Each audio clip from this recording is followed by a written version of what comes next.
Howdy from Canada! Nagluto ako ng hagod sa Tagalog or moringa pods or drumstick in English. Ito ang actual na itsura ng hagod. Nabili ko ito na 9.9 per pound lang naman sa isang Asian store. O diba ang syala ng presyo, pero okay lang naman, healthy to at worth it to kainin. Ito ay karaniwang natatagpuan sa East part at Southeast Asian part. Karaniwang isinasahog yung dahon at bunga nito sa pagluluto, pero hindi ako sure about dun sa bulaklak. Ito ay gustong gusto sa atin sa Pilipinas at talaga namang napakaraming health benefits nito. Tara, i-prepare na natin tong hagod. Hihiwain ko lang siya ng mga 2 inches wide or kalahating dangkal. Itong pinaka-green na to, yan yung pinakabalat yan na medyo mapait pag isasama mo sa pagluluto. Pero sabi ng kapatid ko, pwede naman daw isama yan. Pero ako, ayoko siyang kasama kasi matigas. Ayan, nakikita nyo ba to? Yan yung pinaka-hibla niyan. Hihila-hilahin nyo lang. Kung wala naman kayong makuha na hibla lang, pwede nyo naman kayas-kayasin yung pinaka-kulay green na balat. Nanay, we're doing. Nanay, we're doing. Ay, nagbabalat ako ng bunga ng malunggay.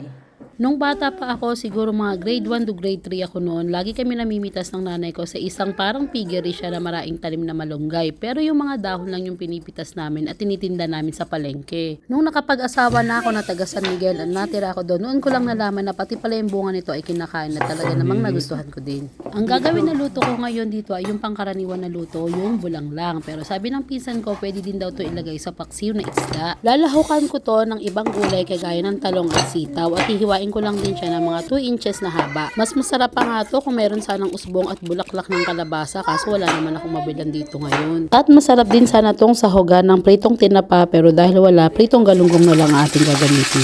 Ay, naalala ko din yung himbabao, masarap din to sa bulanglang. Kayo ba, ano pang mga gulay ang sinasahog nyo? Maihahalin tulad ko yung bulanglang sa hearty vegetable soup ng Canada, kaya lang medyo mas light yung pagkaluto nun kasi wala siyang bagoong isda. Pagkaprito ng isda, nagisa na ako dito ng bawang at sibuyas at medyo translucent na, sinama ko na yung kamatis at tinimplahan ko ng salt and pepper. Then gisa lang natin ng mga ilang minuto hanggang lumambot yung kamatis at ilalagay ko naman dito yung kamote. Igigisa lang din saglit itong kamote, tatakpan saglit hanggang mag-simmer at ilalagay ko na itong bunga ng malunggay or hagod, konting tubig at yung pinirito nating galunggong. Tinakpan ko lang uli ito hanggang sa kumulo, tapos hahalu-haluin pagkakulo at ilalagay ko naman yung talong at sitaw. At isasabay na din natin yung bagoong isda, konting paminta at kung gusto nyo lagyan nyo na din to ng konting pampalasa kagaya ng bechin or ng magic sarap. Pero ako hindi na ako naglagay ng mga pampalasa na yun kasi yung bagoong isda pa lang is malasa na yun. Pagkalagay ng bagoong isda, konting halo-halo lang ulit, takpan hanggang sa kumulo or hanggang lumambot na yung ibang gulay, lalong-lalo na yung hagod. Ayan na, luto na at habang nag-e-edit nga ako ng video, natatakam na naman ako sa luto na to. Napakasarap nitong kainin pag bagong-bagong luto. O siya, kain na tayo. Ang paraan ng pagkain nito is from the word hagod, hahagurin mo lang siya in between your teeth. Pwede mong ma-enjoy itong gulay na to na kahit walang kanin, pero masarap pa rin talaga to sa kanin. Yung pinaka-flesh ng hagod ay translucent at ang kanya naman texture ay may pagka-gelatinous.